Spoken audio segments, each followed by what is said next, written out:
Welcome back to my YouTube channel friends. ಎಲ್ಲರೂ ಹೇಗಿದ್ದೀರಾ? ಎಲ್ಲರೂ ಚೆನ್ನಾಗಿದ್ದೀರಾ ಅಂತ ಅನ್ಕೊತಾ ಇವತ್ತಿನ ವ್ಲಾಗನ್ನು ಸ್ಟಾರ್ಟ್ ಮಾಡ್ತಾ ಇದ್ದೀನಿ. ಸೊ ಇವಾಗ ಬಂದು 3:30 ಆಗಿದೆ, ಟೈಮ್ ಮಧ್ಯಾಹ್ನ 3:30ಇಂದ ವ್ಲಾಗ್ನ ಸ್ಟಾರ್ಟ್ ಮಾಡ್ತಾ ಇದ್ದೀನಿ. ಸೊ ಕೆಲಸಗಳೆಲ್ಲ ಆಯಿತು ಒಂದು ಮಟ್ಟಿಗೆ. ಇನ್ನು ಬಟ್ಟೆ ಇದೆ, ಬಟ್ಟೆ ನೆನೆ ಹಾಕಿ ಬಟ್ಟೆ ತೊಳಿಬೇಕು. ತುಂಬ ಬಟ್ಟೆ ಇದೆ, ಅದು ಬಟ್ಟೆ ತೊಳೆಯೋದಾದ್ರೇ ಇವತ್ತು ಇಡೀ ದಿನ ಕೆಲಸ ಆಯಿತು ಅಂತಲೇ ಅರ್ಥ. ಪುನರ್ಗೂ ಸ್ನಾನ ಮಾಡಿಸಿ ಮಲಗಿಸ್ದೆ ಫ್ರೆಂಡ್ಸ್. ಇವಾಗ ಮಲ್ಕೊಂಡ. ಅವನು ಇವತ್ತು ಲೇಟಾಗಿ ಮಲಗಿದ್ದಾನೆ, ಯಾಕೋ ಗೊತ್ತಿಲ್ಲ. ಮತ್ತೆ ಎದ್ದು ಬೆಳಗ್ಗೆ 9:30 ಮತ್ತೆ ಮಲ್ಕೊಂಡು 10:30 ಸೊ ಹಾಗಾಗಿ ಲೇಟಾಗಿ ಮಲಗಿದ್ದಾನೆ. ಊಟ ಕೂಡ ಆಯಿತು. ಇನ್ನು ಯಾರೆಲ್ಲ ನನ್ನ ಚಾನಲ್ನ ಸಬ್ಸ್ಕ್ರೈಬ್ ಮಾಡ್ಕೊಂಡಿಲ್ಲ ದಯವಿಟ್ಟು ಸಬ್ಸ್ಕ್ರೈಬ್ ಮಾಡ್ಕೊಳ್ಳಿ. ಈ ವಿಡಿಯೋ ಇಷ್ಟ ಆದರೆ ಹಿಂದಿನ ವೀಡಿಯೋಸ್ ನೋಡಿ ಸಪೋರ್ಟ್ ಮಾಡಿ ಅಂತ ಕೇಳ್ತಾ ಇದ್ದೀನಿ. ಸೊ ಬನ್ನಿ ಇವತ್ತು ವ್ಲಾಗ್ ಹೇಗೋಗುತ್ತೆ ಅಂತ ನೋಡೋಣ. ಅದಕ್ಕೂ ಮುಂಚೆ ಒಂದು ವಿಷಯ ಹೇಳಬೇಕು. ಏನಂತಂದರೆ ಇವತ್ತು ಒಂದು ಸರ್ಪ್ರೈಸ್ ಆಗಿ ಒಂದು ಥಿಂಗ್ಸ್ ತೊಗೊಂಡೆ ಫ್ರೆಂಡ್ಸ್. ಏನು ಅಂತ ಹೇಳಿ ತೋರಿಸ್ತೀನಿ ಬನ್ನಿ ಫ್ರೆಂಡ್ಸ್. ದಿನದಿಂದ ಅನ್ಕೊತಾ ಇದ್ದೆ ಒಂದು ಇದನ್ನ ಎಲೆಕ್ಟ್ರಿಕ್ ಸ್ಟವ್ ತಗೊಳ್ಳೋಣ ಅಂತ ಹೇಳಿ ಅನ್ಕೊತಾನೆ ಇದ್ದೆ, ಆದರೆ ಹಾಗೇ ಇರಲಿಲ್ಲ. ಫೈನಲಿ ಇವತ್ತು ತೊಗೊಂಡೆ. ಚೆನ್ನಾಗಿದೆ. ನಾನೇನು ಅಂದ್ಕೊಂಡಿದ್ದೆ, ಎದುರು ಕಂಡು ತೊಗೊಂಡಿರಲಿಲ್ಲ ನಾನು. ಏನಾಗುತ್ತೋ ಏನೋ, ಆಮೇಲೆ ಹೆಂಗೆ ಯೂಸ್ ಮಾಡೋದು ಏನೋ ಅಂತ, ಮಗು ಬೇರೆ ಇರ್ತಾನೆ ಅಂತ ಈ ಥರ ಎದ್ರಿ ನಾನು ತೊಗೊಂಡಿರಲಿಲ್ಲ. ಸೊ ಇವಾಗ ಅವಶ್ಯಕತೆ ಬೇಕೇ ಬೇಕು ಅಂತ ಅನ್ನಿಸ್ತು. ಸಿಲಿಂಡ್ರ್ ಬೇರೆ ನಮ್ಮದು ಸಿಂಗಲ್ ಸಿಲಿಂಡ್ರು. ಸೊ ಹೊಸ ಕಲೆಕ್ಷನ್ ತೊಗೊಳೋಕ್ಕೂ ಮುಂಚೆ ಸ್ವಲ್ಪ ದಿನ ಆಗಲಿ, ಈಗ ಬೇಕಾದರೆ ಬಿಸಿನೀರು ಹಾಲು ಇಂಥದ್ದೆಲ್ಲ ಕಾಯಿಸ್ಕೋಬೋದು ಅಂತ ಹೇಳಿ ತೊಗೊಂಡೆ. ಪಿಜನ್ ತೊಗೊಂಡಿದ್ದೀನಿ ನಾನು. ಪ್ರೆಸ್ಟೀಜ್ ತೊಗೊಳ್ಳೋಣ ಅಂತ ನೋಡಿದೆ, ಸ್ವಲ್ಪ ಕಾಸ್ಟ್ಲಿ ಇತ್ತು ಅದು. ಮತ್ತು ಯೂಸ್ ಮಾಡಿರೋನ್ನ ಸ್ವಲ್ಪ ಜನ ಕೇಳಿದೆ ನಾನು, ಹೆಂಗೆ ಯೂಸ್ ಮಾಡೋದು, ಪರವಾಗಿಲ್ವಾ ಅಂತ ಎಲ್ಲ. ಅದಕ್ಕೆ ನನಗೆ ಏನಿಲ್ಲ, ಆರಾಮ್ಸೆ ಯೂಸ್ ಮಾಡ್ಬೋದು ಅಂತ ಹೇಳಿ ಅಂತಂದರು. ಇದು 1800 ವ್ಯಾಟ್ಸು. ಇನ್ನು 2100 2000 ಮೇಲೆ ಇರೋವಂಥ ವ್ಯಾಟ್ಸ್ಗೆ ಸ್ವಲ್ಪ ಜಾಸ್ತಿ ಇರುತ್ತೆ ಕಾಸ್ಟು. ಇದು 1800 ವ್ಯಾಟ್ಸು, ಅಂದರೆ 1800 ವ್ಯಾಟ್ಸಿಂದು ತೊಗೊಂಡಿದ್ದೀನಿ ಪಿಜನ್. ಅದು ತುಂಬಾ ಚೆನ್ನಾಗಿದೆ. ನನಗೆ ಪರ್ಸ್ನಲಿ ತುಂಬ ಇಷ್ಟ ಆಯಿತು. ನಾನೇನು ಅಂದ್ಕೊಂಡಿದ್ದೆ, ಹೆಂಗೆ ಯೂಸ್ ಮಾಡೋದು ಏನೋ ಅಂತ. ಇದೇ ಥರ ಭಯಪಟ್ಟು ಹೆಂಗಿರುತ್ತೋ ಏನೋ, ಲೇಟಾಗಿ ಅಡುಗೆ ಆಗುತ್ತಾ ಅಂತೆಲ್ಲ ಅಂದ್ಕೊಂಡಿದ್ದೆ. ಏನಿಲ್ಲ, ಬಿಸ್ತಿರೋದು ಎಷ್ಟು ಬೇಗ ಕಾಯುತ್ತೆ ಅಂತಂದರೆ ಸ್ಟೀಲು ಮತ್ತು ಕಬ್ಬಿಣನ ತೊಗೊಳುತ್ತೆ, ಇನ್ನು ಯಾವುದೂ ತೊಗೊಳ್ಳಲ್ಲ. ಅದು ಎರರ್ ಅಂತ ಬರುತ್ತೆ. ಸೆಟ್ಟಿಂಗ್ಸ್ ಎಲ್ಲ ಅದರಲ್ಲೇ ಇದೆ. ಆರಾಮ್ಸೆ ಯೂಸ್ ಮಾಡ್ಬೋದು, ಎಂಥರೂ ಕೂಡ ಯೂಸ್ ಮಾಡ್ಬೋದು. ಬಟ್ ಕೇರ್ಫುಲ್ಲಾಗಿ ಯೂಸ್ ಮಾಡಬೇಕಾಗತ್ತೆ ಅಷ್ಟೇ. ಎಲ್ಲರೂ ಯೂಸ್ ಮಾಡ್ಬೋದು ಆರಾಮ್ಸೆ. ನಾನೇ ಹೆದರುತ್ತಿದ್ದೆ. ಇವತ್ತು ಬೆಳಗ್ಗೆ ಅದನ್ನು ತೊಗೊಂಡಿದ್ದು, ಅಂದರೆ ಅಮೆಝಾನಲ್ಲಿ ಬುಕ್ ಮಾಡಿದ್ವಿ. ನಮ್ಮನೆಯವರೇ ಬುಕ್ ಮಾಡಿಸಿದ್ರು. ಸೊ ಬಂತು ಇವತ್ತು. ಮೊನ್ನೆ ಬುಕ್ ಮಾಡಿದ್ದು, ನಿನ್ನೆ ಬರುತ್ತೆ ಅಂತ ಹೇಳಿ ಮೆಸೇಜ್ ಬಂದಿತ್ತು. ಇವತ್ತೇ ಬಂದಿದೆ. 2 ಡೇಸ್ಗೆಲ್ಲ ಬಂದಿದೆ ಅದು ಅಮೆಝಾನಲ್ಲಿ. ಸೊ ತುಂಬಾ ಚೆನ್ನಾಗಿದೆ, ನನಗೆ ಇಷ್ಟ ಆಯಿತು. ಸೇವಿಂಗ್ಸ್ ಆಗುತ್ತೆ ಅಂತ ಅನಿಸುತ್ತೆ ನನಗೆ. ಅಂದರೆ ಕರೆಂಟ್ ಬಿಲ್ ಹೆಂಗೂ ಬರುತ್ತೆ, ಫ್ರಿಜ್ಜಿಂದೆಲ್ಲ ಬಂದೇ ಬರುತ್ತೆ. ಸೊ ಹಾಗಾಗಿ ಪರವಾಗಿಲ್ಲ, 50-100 ಎಕ್ಸ್ಟ್ರಾ ಆದರೆ ಏನೂ ತೊಂದರೆ ಇಲ್ಲ ಅಂತ ಅಂದ್ಕೊಂಡು ತೊಗೊಂಡ್ವಿ. ಅರ್ಜೆಂಟಿಗೆ ಏನಾದರೂ ಬೇಕು ಅಂದರೆ, ಸಿಲಿಂಡ್ರ್ ಖಾಲಿ ಆದರೆ, ಸೊ ಮಗು ಬೇರೆ ಇರ್ತಾನಲ್ವ, ಇರಲಿ ಒಂದು ಆಪ್ಷನಲ್ ಅಂತ ಹೇಳಿ, ಒಂದಿರಬೇಕು ಎಕ್ಸ್ಟ್ರಾ ಅಂತ ಹೇಳಿ ತೊಗೊಂಡ್ವಿ. ತುಂಬಾ ಇಷ್ಟ ಆಯಿತು ಫ್ರೆಂಡ್ಸ್ ನನಗಂತೂ. ನೀವೇನಾದ್ರು ತೊಗೋಬೇಕು ಅಂತ ಅಂದ್ಕೊಂಡ್ರೆ ನಾನು ಬೇಕಾದ್ರೆ ಡಿಸ್ಕ್ರಿಪ್ಷನಲ್ಲಿ ಲಿಂಕ್ ಹಾಕಿರ್ತೀನಿ, ತೊಗೊಳ್ಳಿ ಆಯಿತಾ. ಅಮೆಝಾನಲ್ಲಿ ತೊಗೊಂಡೆ ನಾನು. ಫ್ಲಿಪ್ಕಾರ್ಟಲ್ಲೂ ಇತ್ತು, ಬಟ್ ನನಗೆ ಅದು ಯಾಕೋ ಸರಿ ಹೋಗಲಿಲ್ಲ. ಸೊ ಹಾಗಾಗಿ ಅಮೆಝಾನಲ್ಲಿ ತೊಗೊಂಡೆ ನಾನು. ಸೊ ಲಿಂಕ್ ಹಾಕಿರ್ತೀನಿ, ಬೇಕಾದರೆ ಚೆಕ್ ಮಾಡಿ ನೋಡಿ. ಬನ್ನಿ ವ್ಲಾಗ್ ಹೇಗೆ ಹೋಗುತ್ತೆ ನೋಡೋಣ ಫ್ರೆಂಡ್ಸ್. 4 ದಿನ ಆಗೋಗ್ಬಿಟ್ಟಿತ್ತು ತಲೆಗೆ ಎಣ್ಣೆ ಹಚ್ಚಿ. ಬರೀ ತಲೆ ಸ್ನಾನ ಮಾಡ್ತಾಯಿದ್ದೆ. ಸೊ ಇವತ್ತು ತಲೆಗೆ ಎಣ್ಣೆ ಹಚ್ಚೋಣ ಅಂತ ಹೇಳಿ ಹಚ್ತಾ ಇದ್ದೀನಿ. ಅಪ್ಪ, ತಲೆಗೆ ಎಣ್ಣೆ ಹಚ್ಚಿಲ್ಲ ಅಂದರೆ ಇರೋಕ್ಕೆ ಆಗಲ್ಲ ಫ್ರೆಂಡ್ಸ್. ನನಗಂತೂ ತಲೆನೋವು ಬಂದುಬಿಟ್ಟಿದೆ ತುಂಬ. ಹರಳೆಣ್ಣೆ ಖಾಲಿ ಆಗಿದೆ. ಬೇಯಿಸಿರೋದು ಇಲ್ಲೇ ಬರ್ತಾರೆ ಅಂತ ತೊಗೊಂಡಿದ್ದೆ. ಆವಾಗ ಸ್ಟಾರ್ಟಿಂಗ್ ತೊಗೊಂಡಿದ್ದೆ. 4 ತಿಂಗಳು ಬಂದಿದೆ, 4-5 ತಿಂಗಳು ಬಂದಿದೆ. ಒಂದು ಅರ್ಧ kg ಬಾಟಲ್ ಇದು. ಅರ್ಧ kg ಬಾಟಲು.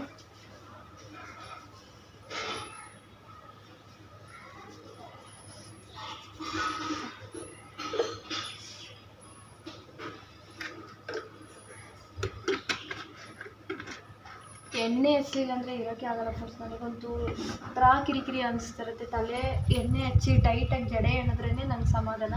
ಇನ್ನೂ ಒಂಥರ ಇದಾಗುತ್ತೆ. ಇನ್ನೊಂದು ಫ್ರೆಂಡ್ಸ್, ಇವತ್ತು ಊರಿಗೆ ಹೋಗೋ ಪ್ಲ್ಯಾನ್ ಇದೆ. ಇವತ್ತು ಬಂದು ಗುರುವಾರ, ನಾಳೆ ಶುಕ್ರವಾರ. ಬ್ಯಾಂಕಲ್ಲಿ ಸ್ವಲ್ಪ ಕೆಲಸ ಇದೆ. ಸೊ ಹಾಗಾಗಿ ರಜಾ ಹಾಕ್ತೀನಿ ಅಂತ ಹೇಳಿದ್ದಾರೆ. ಹೋಗೋಣ ಅಂತ ಹೇಳಿದ್ದಾರೆ. ನೋಡಬೇಕು ಏನಾಗುತ್ತೋ ಗೊತ್ತಿಲ್ಲ. ಊರಿಗೆ ಹೋಗೋಣ ನೈಟು ಅಂತ ಹೇಳಿದ್ದಾರೆ. ಬಂದಾಗ ಅತ್ಲಾಗ ಊಟ ಮಾಡ್ಕೊಂಡು ಹೋಗ್ಬಿಡೋಣ ಅಂತ ಹೇಳಿದ್ದಾರೆ. ಏಕೆಂದರೆ ಬೆಳಗ್ಗೆ ಶುಕ್ರವಾರ ಬ್ಯಾಂಕಿನ ಕೆಲಸ ಇರೋದು, ಶನಿವಾರ ಮತ್ತು ನೆಕ್ಸ್ಟು ರಜೆ ಇರೋದ್ರಿಂದ ಮತ್ತು ಭಾನುವಾರ ಸೋಮವಾರ ಮತ್ತೆ ರಜೆ ಹಾಕಬೇಕಾಗುತ್ತೆ ಅಂತ ಹೇಳಿ ಶುಕ್ರವಾರ ಬೆಳಗ್ಗೆನೇ ನಾವು ಅಲ್ಲಿ ಇರಬೇಕು ಬೆಳವಡಿಲಿ. ಸೊ ಹಾಗಾಗಿ ಹೋಗೋಣ ಅಂತ ಹೇಳಿದ್ದಾರೆ. ನೋಡಬೇಕು ಏನಾಗುತ್ತೋ ಗೊತ್ತಿಲ್ಲ ಫ್ರೆಂಡ್ಸ್. ಇವತ್ತು ಮತ್ತೆ ಆಯುಧ ಪೂಜೆಗೆ ಹೋಗಬೇಕು. ಮತ್ತೆ ಹಿಂಗೆ ಬರೀ ಊರು ತಿರುಗೋದೇ ಆಯಿತು ನಾವು. ಗೊತ್ತಾ, ಊರಿಗೆ ಹೋಗೋ ಪ್ಲ್ಯಾನ್ ಇದೆ ಫ್ರೆಂಡ್ಸ್. ಎರಡೆರಡು ಸರ್ಪ್ರೈಸ್ ನೋಡಿ. ಈಗ ಒಲೆದೊಂದು ಊರಿಂದೊಂದು 2 ಸರ್ಪ್ರೈಸ್ ಸಿಕ್ಕಾಗ್ಬಿಟ್ಟಿದೆ ಫ್ರೆಂಡ್ಸ್. ಎಷ್ಟೋ ದಿನ ಆಗ್ಬಿಡ್ತು ಅಂದರೆ ಒಂದು 3-4 ದಿನ ಆಗೋಯ್ತು. ಬರೀ ತಲೆ ಸ್ನಾನ ಮಾಡೋದು, ಹಂಗೆ ಕಟ್ಕೊಳ್ಳೋದು, ಹಂಗೆ ಸುಮ್ಮನೆ ಬಾಚಂಗಿಲ್ಲ, ಬರೀ ಹಂಗೆ ಎಣ್ಕೊಳ್ಳೋದು ಕಟ್ಕೊಳ್ಳೋದು, ಹಿಂಗೆ ಮಾಡಿ ಸಿಕ್ಕಾಗ್ಬಿಟ್ಟೈತೆ. ಇವಾಗ ಹಂಗೆ ಎಣ್ಣೆ ಹಚ್ಬಿಟ್ಟು ಕಟ್ಟಿ ಆಮೇಲೆ ಬಾಚ್ಕೊತೀನಿ. ಸ್ವಲ್ಪ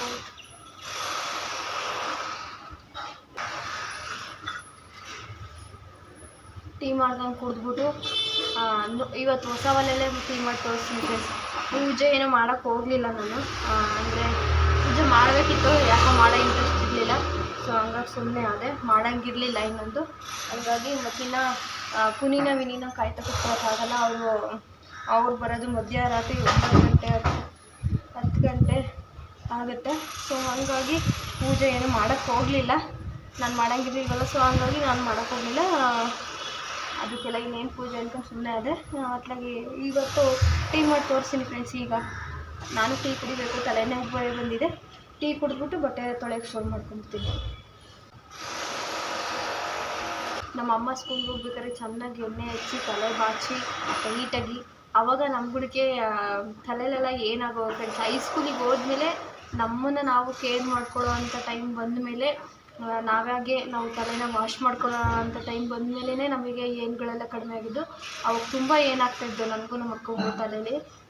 ನಮ್ಮಮ್ಮ ಏನು ಮಾಡೋರು ಅಂದರೆ, ಸ್ಕೂಲಿಗೆ ಟೈಮ್ ಆಗೋದು, ಅಮ್ಮ ಬೆಲ್ ಹೊಡಿತು ಬಿಡಮ್ಮ, ಕಸದ ಸರ್ತೀನಿ ಅಂದರೆ ಬಿಡಮ್ಮ ಅಂದ್ರೂ ಬಿಡ್ತಾ ಇರಲಿಲ್ಲ ಅವರು. ಅಷ್ಟು ಟಾರ್ಚರ್ ಇಡೋರು. ಎಷ್ಟೋ ದಿವಸ ಅಳಿತಾ ದುಡ್ಡು ತುಕ್ಲಿಸ್ಕೊಂಡು ಹೋಗಿದ್ದೀವಿ. ಆಮೇಲೆ ಕೆಲವೊಂದು ಸಲ ಏನು ಮಾಡೋರು, ಅಡುಗೆನೇ ಮಾಡ್ತಾ ಇರಲಿಲ್ಲ. ಅಂದರೆ ಮಾಡೋರು ಲೇಟಾಗಿ ಮಾಡೋರು, 10 ಗಂಟೆಗೆ ಮಾಡೋರು. ನಾವು 1 ಕಿಲೋಮೀಟ್ರ್ ನಡ್ಕೊಂಡು ಹೋಗ್ಬೇಕಾಗಿತ್ತು. ಅಂದರೆ ಬಳುನೇರ್ಲು ಹೋಗುತ್ತಲ್ಲ. ಸೊ ಮಂದೇವಳ್ಳಿಯಿಂದ ಬಳುನೇರ್ಲು ನಡ್ಕೊಂಡು ಹೋಗ್ಬೇಕಾಗಿತ್ತು. ಎಷ್ಟೋ ದಿನ ಹತ್ತಿದ್ದೀವಿ. ನನಗೆ ಲೇಟ್ ಆಗೋಯ್ತು, ನಂಗೆ ಊಟನೂ ಬೇಡ ಏನು ಬೇಡ ಅಂತೇಳಿ ಅರ್ಧ ಬೆಂದಿರೋ ಪಲಾವು, ಅರ್ಧ ಬೆಂದಿರೋ ಅನ್ನ, ಅದನ್ನು ಆಮೇಲೆ ಸಾರು ಅರ್ಧ ಮಾಡಿರೋ ಸಾರು ಹಾಕೊಂಡು ತಿಂದ್ಬಿಟ್ಟು ಓಡಿದ್ದೀವಿ ಹಂಗೆ. ಆಮೇಲೆ ಬೆಲ್ ಹೊಡಿಯುತ್ತೆ ಬಿಡಮ್ಮ, ಕಸ ಸರ್ತಿ ನನ್ನದು ಬಿಡಮ್ಮ ಅಂದ್ರೂ ಬಿಡ್ತಾ ಇರಲಿಲ್ಲ. ಏನು ನೋಡಿ ಕೆಡವರು. 10:20ಕ್ಕೆ ಕರೆಕ್ಟಾಗಿ ಬೆಲ್ ಹೊಡಿಯೋರು. ಪ್ರೇಯರಿಗೆ ಹೋಗ್ಬೇಕಾಗಿತ್ತು. ಒಂದೊಂದ್ಸಲ ಕಸು ಸರ್ತಿನೇ ನಮ್ದಿರೋದು. ಏನು ಹೇಳಿದ್ರು ಬಿಡ್ತಾ ಇರಲಿಲ್ಲ. ನಾವು ಹೈಸ್ಕೂಲಿಗೆ ಹೋದ್ಮೇಲೆ ನಮಗೆ ಸ್ವಲ್ಪ ಏನು ಕಡಿಮೆ ಆಗಿದ್ದು. ಆಮೇಲೆ ಬರ್ತಾ ನಮ್ಮನ್ನು ನಾವು ಕೇರ್ ಮಾಡ್ಕೊಳ್ಳೋ ಅಂಥ ಟೈಮ್ ಬಂದಮೇಲೆ ಅಂತೂ ಫುಲ್ ಇದಾಯಿತು. ಇವಾಗಂತೂ ಈ ಚಿಕ್ಕ ಮಕ್ಳ ತಲೆಯಲ್ಲೂ ಕೂಡ ಇರಲ್ಲ. ಆವಾಗ ನಮಗೇನು ಒಂದು ಪೀರಿಯಡ್, ಒಂದು ಚೈಲ್ಡ್ಹುಡ್ಡಲ್ಲಿ ಏನು, ಆಮೇಲೆ ಆಟ ಆಡೋದು, ಹೊರಗಡೆ ಮಾವಿನ ಎರ್ದೆಹಣ್ಣು, ಆಮೇಲೆ ನೇರಳೆ ಹಣ್ಣು, ಇಂಥವೆಲ್ಲ ಕದಿಯೋದು, ಇಂಥವೆಲ್ಲ ಮಾಡ್ತಾಯಿದ್ರು. ಈಗಿನ ಮಕ್ಕಳ ಚೈಲ್ಡ್ಹುಡ್ಡಲ್ಲಿ ಅದು ಇಲ್ಲವೇ ಇಲ್ಲ. ಇವಾಗ ಓದು, ಬರೀ ಸೈಕಲ್ ಆಡು, ಮೊಬೈಲ್ ಆಡು, ಟಿ ವಿ ನೋಡು, ಇಷ್ಟೇ. ನಮ್ಮದು ಚೈಲ್ಡ್ಹುಡ್ ಸಖತ್ತಾಯಿತು. ಅದು 90s ಕಿಡ್ ಅನ್ನೋನೇ ಒಂಥರ ಸ್ಪೆಷಲ್. ಚೆನ್ನಾಗಿತ್ತು ನಮ್ಮ ಚೈಲ್ಡ್ಹುಡ್ಡೆಲ್ಲ. ನೆನೆಸ್ಕೊಂಡ್ರೆ ಇವಾಗ ಒಂಥರ ಮೈ ರೋಮಾಂಚನ ಆಗುತ್ತೆ. ಅಷ್ಟು ಚೆನ್ನಾಗಿತ್ತು. ಅದರಲ್ಲೂ ಹೈಸ್ಕೂಲು, ಮಿಡ್ಲ್ ಸ್ಕೂಲು ಅಷ್ಟು ನನಗೆ ಅಷ್ಟು ಅಂತ ಅನ್ನಿಸ್ಲಿಲ್ಲ. ಹೈಸ್ಕೂಲ್ ಅಂತೂ ಸಿಕ್ಕಾಪಟ್ಟೆ ಇಷ್ಟ ಆಯಿತು. ಮತ್ತು ನಾವು ಹೋಗಿರೋ ಪ್ರೈಮರಿ ಸ್ಕೂಲ್ ಅಂತೂ ಸಖತ್ ಚೆನ್ನಾಗಿತ್ತು ಫ್ರೆಂಡ್ಸ್. ಚೆನ್ನಾಗಿತ್ತು. ಅದೊಂಥರ ಚೈಲ್ಡ್ಹುಡ್ಡೇ ಮೆಮೊರೀಸು. ಇವಾಗ ಏನು ಗೊತ್ತಾ ಫ್ರೆಂಡ್ಸ್, ಇವಾಗ ಏನಾದರೂ ನಾವು ಹೋದರೆ ನಮ್ಮ ಜೊತೆನೇ ಆಡಿ ಬೆಳೆದಿರ್ತಾರೆ ಚಿಕ್ಕ ಮಕ್ಕಳು. ಅಂದರೆ ನಾವು 5ನೇ ಕ್ಲಾಸ್ಗೆ ಹೋಗ್ಬೇಕಾರೆ ಅಂಗನವಾಡಿ, ಅಥವಾ ನಾವು ಮಿಡ್ಲ್ ಸ್ಕೂಲ್ಗೆ ಹೋಗ್ಬೇಕಾರೆ 1-2ನೇ ಕ್ಲಾಸು ಮಕ್ಕಳಿರ್ತಾರಲ್ಲ, ಅಂದರೆ ಚಿಕ್ಕ ಪುಟಾಣಿಗಳು. ನಮಗೆ ಒಂದು ರೇಂಜ್ ಬುದ್ಧಿ ಬಂದಂಗೆ ಆದಾಗ ಚಿಕ್ಕ ಮಕ್ಕಳಿದ್ರಲ್ಲ, ಅವ್ರನ್ನೆಲ್ಲ ಇವಾಗ ನೋಡಿದ್ರೆ ನಮಗೆ ಅಣ್ಣ ಅಥವಾ ನಮಗೆ ತಮ್ಮ ಅನ್ನೋ ರೇಂಜಿಗೆ ಆಗಿದ್ದಾರೆ. ನಿಜವಾಗ್ಲೂ ಆಶ್ಚರ್ಯ ಆಗೋಗುತ್ತೆ. ಇವರೇನ ನಾವು ನೋಡಿದ್ದು ಮಕ್ಕಳುಗಳು ಅಂತ ಅನ್ಸುತ್ತೆ. ಅಷ್ಟು ದೊಡ್ಡ ಮಕ್ಕಳಾಗ್ಬಿಟ್ಟಿದ್ದಾರೆ. ಒಳ್ಳೆ ಹೀರೋಗಳ ಥರ ಕಾಣ್ತಾ ಇರ್ತಾರೆ. ನಾವಿರೋ ಸೈಡಲ್ಲಿ ಹೋದರೆ ನಮ್ಮ ಅಣ್ಣ ಅಂತ ಹೇಳಬೇಕು. ಆ ಥರ ಆ ರೇಂಜಿಗೆ ಆಗ್ಬಿಟ್ಟವ್ರು ನಮ್ಮ ಹುಡುಗರೆಲ್ಲ. ಸೊ ಬನ್ನಿ ಟೀ ಮಾಡೋಣ, ಸ್ಟಾರ್ಟ್ ಮಾಡೋಣ ಫ್ರೆಂಡ್ಸ್. ಹೆಂಗಿದೆ ಅಂತ ಫಸ್ಟು ಸ್ವಿಚ್ಚನ್ನು ಆನ್ ಮಾಡಿದ್ದೀನಿ. ಇಲ್ಲಿ ತೋರಿಸ್ತಾ ಇದೆ ನಂಬರನ್ನು. ಸ್ವಿಚ್ ಆನ್ ಮಾಡಿದ್ಮೇಲೆ ಈ ಬಟನ್ನ ಪ್ರೆಸ್ ಮಾಡಬೇಕು. ಆನ್ ಆಯಿತು. ಇವಾಗ ಎರರ್ ಅಂತ ಬರ್ತಾ ಇದೆ. ಇವಾಗ ಇದಿಟ್ಟು ನೋಡಿ ತಗೊಳುತ್ತೆ. ನೋಡಿ ತಗೋತಾ ಇದೆ. ಕಾಫಿ ಅಲ್ವಾ, ಕಡಿಮೆ ಮಾಡ್ಕೋತಾ ಇದ್ದೀನಿ. ಕಡಿಮೆ ಮಾಡಬೇಕಾದ್ರೂ ಮಾಡ್ಕೋಬೋದು ಅಥವಾ ಜಾಸ್ತಿ ಬೇಕಾದರೂ ಮಾಡ್ಕೋಬೋದು.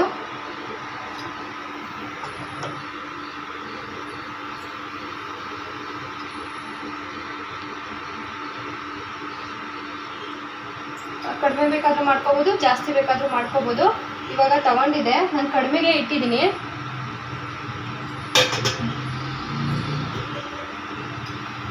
ಈಗ ಅದಕ್ಕೆ ಎಷ್ಟು ಬೇಕು ಅಷ್ಟು ನೀರು ಹಾಕೋಣ. ಟೀ ಮಾಡೋಕ್ಕೆ ಎಷ್ಟು ಬೇಕೋ ಅಷ್ಟು ಮಾತ್ರ ಹಾಕ್ಕೊಂಡಿದ್ದೀನಿ ನಾನು.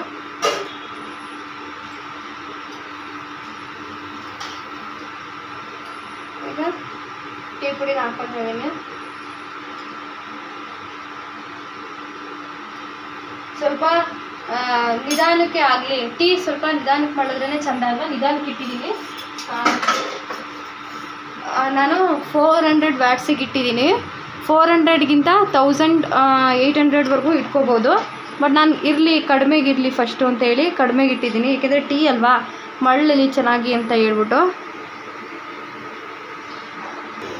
ಈಗ ಸಕ್ಕರೆ ಹಾಕೋಣ, ಮಾಡ್ಕೋಬೋದು. ಈಗ ನೋಡಿ ಸ್ವಲ್ಪ ಜಾಸ್ತಿ ಆಗ್ತಾಯಿದೆ, ಬೇಗ ಹೊಗೆ ಬರ್ತಾಯಿದೆ ನೋಡಿ. 1800ಕ್ಕೆ ಇಟ್ಟರೆ ಸ್ವಲ್ಪ ಬೇಗ ಹೊಗೆ ಬರ್ತಾಯಿದೆ ನೋಡಿ, ಬೇಗ ಮಳ್ಳುತ್ತೆ. 2 ನಿಮಿಷಕ್ಕೆ ಮಳ್ಳುತ್ತೆ. ಸ್ವಲ್ಪ 1800ಗೆ ಇಟ್ಟರೆ ಬೇಡ, ನಮಗೆ ಕಡಿಮೆ ಬೇಕು ಅಂತ ಅಂದರೆ ಇದರಲ್ಲಿ ಎಲ್ಲ ಕೊಟ್ಟಿರ್ತಾರೆ ಆಪ್ಷನ್ಸು, ನಾವೆಲ್ಲನೂ ಮಾಡ್ಕೋಬೋದು. ನೋಡಿ ಎಷ್ಟು ಬೇಗ ಮಳ್ತು ಅಂದರೆ 1-2 ಗ್ಲಾಸ್ ಇದೆ ಅದು. ಸ್ವಲ್ಪ ನಾನು ಕಡಿಮೆ ಇದಲ್ವ ಮಾಡ್ಕೊಳ್ಳೋದು, ಸೊ ಹಂಗಾಗಿ ಸ್ವಲ್ಪ ಕಡಿಮೆ ಮಾಡ್ಕೊತೀನಿ ಚೆನ್ನಾಗಿ ಮಾಡಲಿ ಅಂತ. ಚೆನ್ನಾಗಿ ಮಾಡ್ತಾ ಇದೆ.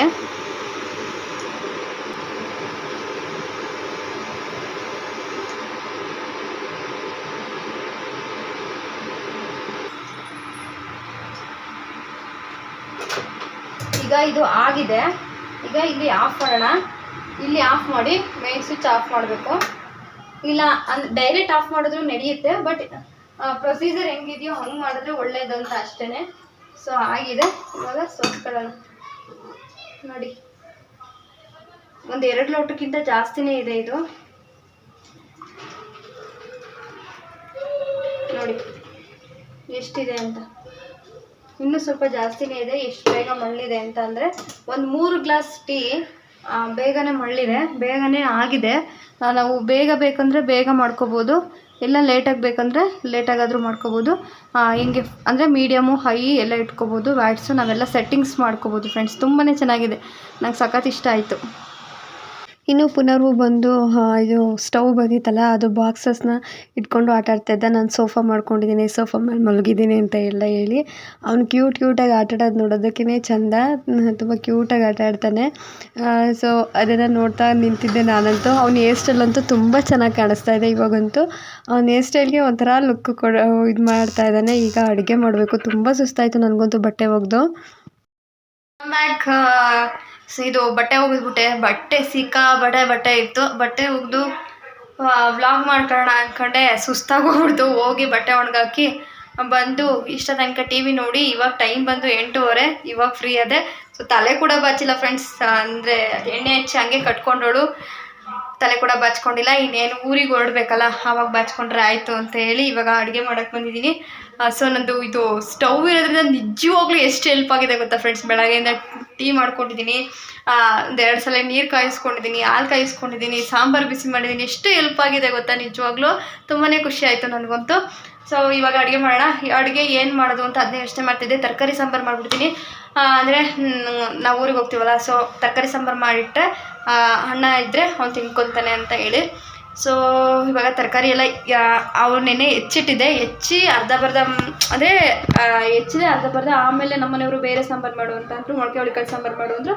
ಸೊ ಅದನ್ನು ಮಾಡಿದೆ. ಇವಾಗ ಸ್ವಲ್ಪ ತರಕಾರಿ ಹೆಚ್ಚಿರೋ ತರಕಾರಿ, ಮೊಳಕೆ ಹುಳಿಕಾಳು, ಸ್ವಲ್ಪ ತೊಗರಿಬೇಳೆ, ಮಿಕ್ಸ್ ಕಾಳುಗಳು ಹಾಕಿ ಸಾಂಬಾರು ಮಾಡೋಣ ಬನ್ನಿ. ಇನ್ನು ಸಾಂಬಾರಿಗೆ ಒಂದು ಕುಕ್ಕರಿಗೆ ಮೊಳಕೆ ಹುಳಿಕಾಳು ಮತ್ತು ಕಟ್ ಮಾಡಿಟ್ಟಿರುವಂತಹ ತರಕಾರಿ ಎಲ್ಲ ಮಿಕ್ಸ್ ತರಕಾರಿಗಳನ್ನ ಹಾಕ್ಕೊತಾ ಇದ್ದೀನಿ. ಸ್ವಲ್ಪ ಕಪ್ಪಾಗಿತ್ತು. ಅಂದರೆ ಸ್ವಲ್ಪ ಒಂದು 2 ದಿನ ಮುಂಚೆನೇ ಹೆಚ್ಚಿಟ್ಕೊಂಡಿದ್ನಲ್ಲ, ಸೊ ಹಾಗಾಗಿ ಜಾಸ್ತಿ ಆಗಿತ್ತು ಅಂತ ಎತ್ತಿಟ್ಟಿದ್ದೆ. ಸೊ ಅದೇ ತರಕಾರಿಗಳನ್ನ ಹಾಕ್ಕೋತಾ ಇದ್ದೀನಿ. ಸ್ವಲ್ಪ ತೊಗರಿಬೇಳೆನ ತೊಳೆದು ಹಾಕ್ಕೊತಾ ಇದ್ದೀನಿ. ಆಮೇಲೆ ಒಂದು 2 ಟೊಮೊಟೊನ ಸಣ್ಣಕ್ಕೆ ಹೆಚ್ಚಿ ಹಾಕ್ಕೊತಾ ಇದ್ದೀನಿ. ಹುಳಿಗೂ ಹಾಕ್ಕೋತೀನಿ. ಸ್ವಲ್ಪ ಒಂದು 2 ಈರುಳ್ಳಿ ಅಂತ ಹೇಳಿ ಹಾಕ್ಕೊತಾ ಇದ್ದೀನಿ. ಹುಳಿ ಸಾರು ಥರ ಚೆನ್ನಾಗಿರುತ್ತೆ. ಈಗ ನೀರು ಹಾಕ್ಕೊತಾ ಇದ್ದೀನಿ. ಸ್ವಲ್ಪ ಕಾಯಿಸಿ ಹಾಕ್ಕೊತಾ ಇದ್ದೀನಿ ನೀರನ್ನ. ಈಗ ಎಲೆಕ್ಟ್ರಿಕ್ ಸ್ಟವ್ ಬಂದಮೇಲೆ ಸ್ವಲ್ಪ ಬೇಗ ಬೇಗ ಅಡುಗೆ ಮಾಡ್ಕೊಳ್ಳೋ ಹಾಕಿದೆ. ಸ್ವಲ್ಪ ಉಪ್ಪು ಹಾಕಿ ಲಿಡ್ಡನ್ನು ಕ್ಲೋಸ್ ಮಾಡಿ ಈಗ ಬೇಯಕ್ಕಿಟ್ಟಿದ್ದೀನಿ. ಇನ್ನೊಂದು ಕಡೆ ಈಗ ಅಕ್ಕಿ ಇಡ್ತಾ ಇದ್ದೀನಿ. ಒಂದು ಕಡೆ ಸಾಂಬಾರು ಆಗ್ತಿದ್ದಂಗೆ ಇನ್ನೊಂದು ಕಡೆ ಅನ್ನನೂ ಆಗುತ್ತೆ ಅಂತ ಹೇಳಿ, ಯಾಕೆಂದರೆ ತುಂಬ ಟೈಮ್ ಆಗೋಗ್ಬಿಡುತ್ತೆ. ನಾನು 8:30 ಮೇಲೆ 9 ಗಂಟೆ ಮೇಲೇ ಅಡುಗೆ ಸ್ಟಾರ್ಟ್ ಮಾಡೋದು. ಸೊ ಹಾಗಾಗಿ ನಾನು ಅಡುಗೆ ಮುಗಿಸೋ ಅಷ್ಟರೊಳಗೆ ವೀಡಿಯೋ ಮಾಡಿಕೊಂಡು 10 ಗಂಟೆ ಆಗಿಬಿಡುತ್ತೆ. ಇವಾಗ ಖಾರಕ್ಕೆ ಹೆಚ್ಕೋತಾ ಇದ್ದೀನಿ. ಒಂದು ಕಡೆ ವಿಷಲ್ಲು ಬರ್ತಾ ಇದೆ ಅನ್ನಕ್ಕೆ, ಮತ್ತು ಕಾಳು ಬೇಯಕ್ಕಿಟ್ಟಿದ್ದೀನಿ. ಇನ್ನೊಂದು ಕಡೆ ಈರುಳ್ಳಿ ಹೆಚ್ಕೊಂಡು ಈಗ ಕಾಯಿ ತುರಿ ಹಾಕ್ಕೊತಾ ಇದ್ದೀನಿ ಖಾರಕ್ಕೆ. ಅದು ಸ್ವಲ್ಪ ಫ್ರೀಝರಲ್ಲಿ ಇಟ್ಟಿದ್ನಲ್ವ, ಸ್ವಲ್ಪ ಗಟ್ಟಿ ಆಗಿಬಿಟ್ಟಿತ್ತು. ಸ್ವಲ್ಪ ಜಾಸ್ತಿನೇ ಹಾಕ್ಕೊತಾ ಇದ್ದೀನಿ. ಕಾಳು ಸಾರಲ್ವ, ಹಂಗಾಗಿ ಖಾರದ ಪುಡಿ ಹಾಕ್ಕೊತಾ ಇದ್ದೀನಿ ಎಷ್ಟು ಬೇಕು ಅಷ್ಟು ಖಾರಕ್ಕೆ. ಮತ್ತು ಸಾಂಬಾರು ಪುಡಿ ಹಾಕ್ಕೊತಾ ಇದ್ದೀನಿ. ಒಂದು 2.5 ಸ್ಪೂನಷ್ಟು ಹಾಕ್ಕೊತಾ ಇದ್ದೀನಿ. ಒಂದು ಸ್ವಲ್ಪ ಹುಣಸೆಹಣ್ಣು, ಅಂದರೆ ಟೊಮೊಟೊನೂ ಹಾಕಿದ್ದೀನಿ, ಸ್ವಲ್ಪ ಹುಣಸೆಹಣ್ಣು ಅದನ್ನು ಹಾಕ್ಕೊತಾ ಇದ್ದೀನಿ. ಇನ್ನು ಮಿಕ್ಸಿ ಜಾರ್ ಬೇರೆ ಹೋಗ್ಬಿಟ್ಟಿದೆ. ಫುಲ್ ದೊಡ್ಡದಾಗಿ ಸೌಂಡ್ ಬರ್ತಾ ಇತ್ತು. ಅದು ಯಾಕೆ ಅಂತ ನನಗೂ ಗೊತ್ತಿಲ್ಲ. ಒಂದು 2 ಜಾರ್ಗಳು ಕೂಡ ಹೋಗ್ಬಿಟ್ಟಿದೆ. ಇವಾಗ ಕಾಳು ಕೂಡ ಬೆಂದಿತ್ತು. ಈಗ ಒಗ್ಗರಣೆ ಮಾಡ್ತಾಯಿದ್ದೀನಿ ಸಾಂಬಾರನ್ನ. ಅನ್ನ ಕೂಡ ವಿಷಲ್ ಬಿಟ್ಟಿದೆ. ಬೇಗ ಬೇಗ ಮಾಡ್ಕೊತಾ ಇದ್ದೀನಿ. ಬೇಗ ಅಡುಗೆ ಆಗೋಗ್ಬಿಡ್ತು ಇವತ್ತು. ಅಂದರೆ ಡೀಪಾಗಿ ಏನು ವೀಡಿಯೋ ಮಾಡ್ಕೊಳ್ಳಿಲ್ಲ. ಅಂದರೆ ಹಿಂಗೆ ಸುಮ್ಮನೆ ಟ್ರೈಪೋಡಲ್ಲಿ ಹಾಕ್ಬಿಟ್ಟು ಅಡುಗೆ ಮಾಡ್ಕೊತಾ ಇದ್ದೆ. ಆಮೇಲೆ ಎಡಿಟ್ ಮಾಡಿಕೊಂಡೆ. ಈಗ ಒಗ್ಗರಣೆಗೆ ಎಣ್ಣೆ, ಸಾಸಿವೆ, ಕರಿಬೇವು, ಈರುಳ್ಳಿ ಹಾಕ್ಕೊಂಡು ಒಗ್ಗರಣೆ ಮಾಡ್ಕೊತಾ ಇದ್ದೀನಿ. ಈಗ ಖಾರ ರುಬ್ಬಿಟ್ಕೊಂಡಿರ್ತೀವಲ್ಲ ಅದನ್ನು ಹಾಕ್ಕೊಂಡು ಸ್ವಲ್ಪ ಕುದಿಸಿ, ಆಮೇಲೆ ಕಾಳು ಬೇಯಿಸಿಟ್ಕೊಂಡಿರ್ತೀವಲ್ಲ ಆ ಕಾಳನ್ನು ಹಾಕಿ ನಮಗೆ ಎಷ್ಟು ಬೇಕೋ ಅಷ್ಟು ಕನ್ಸಿಸ್ಟೆನ್ಸಿ, ಅದು ರಸ ಇರುತ್ತಲ್ಲ ತರಕಾರಿ ಬೇಯಿಸ್ಕೊಂಡ್ರೆ ರಸ, ಅದನ್ನು ಹಾಕಿ ಹೆಚ್ಚಿಸ್ಕೋಬೋದು. ಉಪ್ಪು ಕಡಿಮೆ ಇದ್ದರೆ ಹೆಚ್ಚಿಸ್ಕೋಬೋದು. ಸ್ವಲ್ಪ ಉಪ್ಪು ಹಾಕಿರ್ತೀನಿ, ಯಾಕೆಂದರೆ ಕಾಳಿಗೆ ಉಪ್ಪು ಹತ್ತಲಿ ಅಂತ ಹೇಳಿ ಅಷ್ಟೇ. ಕಾಳು ಬೇಗ ಬೇಯುತ್ತೆ ಅಂತ ಹೇಳಿ ಕಾಳು ಬೇಯಿಸುವಾಗಲೇ ಸ್ವಲ್ಪ ಉಪ್ಪನ್ನು ಹಾಕ್ಕೊಂಡಿರ್ತೀನಿ. ಈಗ ಎಷ್ಟು ಬೇಕಷ್ಟು ಉಪ್ಪು ಮತ್ತು ಹದ ನೋಡಿಕೊಂಡು ನಾವು ಕುದಿಸ್ಕೋಬೋದು. ಈಗ ನನಗೆ ಸ್ವಲ್ಪ ಕಡಿಮೆ ಅನ್ನಿಸ್ತು ಉಪ್ಪು, ಹಂಗಾಗಿ ನಾನು ಸ್ವಲ್ಪ ಉಪ್ಪು ಹಾಕ್ಕೊಂಡೆ. ಈಗ ಚೆನ್ನಾಗಿ ಕುದೀತಾ ಇದೆ. ಇವಾಗ ಸಾಂಬಾರು ಕೂಡ ರೆಡಿ ಆಯಿತು. ಒಂದು 10 ನಿಮಿಷ ಕುದಿಸಿದ್ರೆ ಸಾಕು, ಆಗೋಗ್ಬಿಡುತ್ತೆ. ಈಗ ಇನ್ನೊಂದು ಕಡೆ ಮುದ್ದೆಗೂ ಕೂಡ ಇಟ್ಕೊತಾ ಇದ್ದೀನಿ. ಒಂದು ಚೊಂಬು ಮುದ್ದೆ ಮಾಡಿದ್ರೆ, ಅಂದರೆ ಅದರಲ್ಲಿ ಒಂದು 2.5 ಗ್ಲಾಸ್ ಅಷ್ಟು ಹಾಕಿದ್ರೆ ಒಂದು 3 ಮುದ್ದೆ ಕರೆಕ್ಟಾಗಿ ಆಗುತ್ತೆ. ಈಗ ಮತ್ತು ಇನ್ನು ಊರಿಗೆ ಬೇರೆ ಹೊರಡಬೇಕು. ಎಲ್ಲ ಕೆಲಸಗಳನ್ನ ಮಾಡಿ ಹೊರಡಬೇಕು. ಏಕೆಂದರೆ ಪಾತ್ರೆಗಳೆಲ್ಲ ಹಂಗಂಗೆ ಬಿಟ್ಟು ಮತ್ತು ಎಲ್ಲ ನೀಟಾಗಿ ಕ್ಲೀನ್ ಮಾಡಿ ಹೋಗಲಿಲ್ಲ ಅಂದರೆ ಮತ್ತೆ ನಾಡಿದ್ದು ಬಂದು ನನಗೆ ತಲೆ ಕೆಟ್ಟೋಗ್ಬಿಟ್ಟಿರುತ್ತೆ ಜರ್ನಿ ಮಾಡಿ. ಸೊ ಮಾಡೋಕ್ಕಾಗಲ್ಲ. ಮತ್ತು ಎಲ್ಲ ಪಾತ್ರೆಗಳೆಲ್ಲ ಹಂಗಂಗೆ ಇದ್ದರೆ ಅದು ಸ್ಮೆಲ್ ಬಂದುಬಿಡುತ್ತೆ. ಸೊ ಹಾಗಾಗಿ ಊಟ ಎಲ್ಲ ಆದಮೇಲೆ ಎಲ್ಲ ಪಾತ್ರೆಗಳನ್ನ ತೊಳೆದಿಟ್ಟು ಹೋಗಬೇಕು. ಈಗ ಪುನರ್ವಿಗೆ ಊಟ ಮಾಡಿಸ್ತಾ ಇದ್ದೀನಿ. ಬಿಸಿ ಬಿಸಿ ತರಕಾರಿ ಸಾಂಬಾರು ಮತ್ತು ಮುದ್ದೆ. ಪುನರ್ವು ಮುದ್ದೆನ ಚೆನ್ನಾಗಿ ಊಟ ಮಾಡ್ತಾನೆ. ಇಷ್ಟು ಮುದ್ದೆ ಅವ್ನು ಊಟ ಮಾಡಲ್ಲ. ಅವ್ನು ತಿಂದು ಮಿಕ್ಕಿದ್ದನ್ನು ನಾನು ಊಟ ಮಾಡ್ತೀನಿ. ಏಕೆಂದರೆ ಇಲ್ಲಿ ವೇಸ್ಟ್ ಮಾಡೋ ಹಾಗಿಲ್ಲ. ಹಂಗಾಗಿ ಸುಮಾರು ಸಲ ವ್ಲಾಗಲ್ಲಿ ನಾನು ಹೇಳಿದ್ದೀನಿ. ಈ ವ್ಲಾಗ್ ಕೂಡ ಇಷ್ಟೇ, ಊಟ ಮಾಡಿ ಹೊರಡ್ತೀವಿ ನಾವು. ಸಿಗ್ತೀನಿ ಮುಂದಿನ ವ್ಲಾಗ್ನೊಂದಿಗೆ. ಅಲ್ಲಿವರೆಗೂ ವ್ಲಾಗ್ ನೋಡ್ತಾ ಇರಿ. ಸಬ್ಸ್ಕ್ರೈಬ್ ಮಾಡಿ, ಆಲ್ ಆಪ್ಷನ್ ಕ್ಲಿಕ್ ಮಾಡಿ, ಮತ್ತು ಪ್ಲೀಸ್ ಸಪೋರ್ಟ್ ಮಾಡಿ. ಲೈಕು, ಶೇರು, ಕಮೆಂಟು, ಸಬ್ಸ್ಕ್ರೈಬ್ ಆಗೋದನ್ನು ಮರಿಬೇಡಿ. ಯಾರೆಲ್ಲ ನನ್ನ ವೀಡಿಯೋಸನ್ನು ನೋಡಿ ಸಪೋರ್ಟ್ ಮಾಡ್ತಾಯಿದ್ದೀರಾ ತುಂಬಾ ಥ್ಯಾಂಕ್ ಯು ಅಂತ ಹೇಳ್ತಾ, take care, bye, thank you.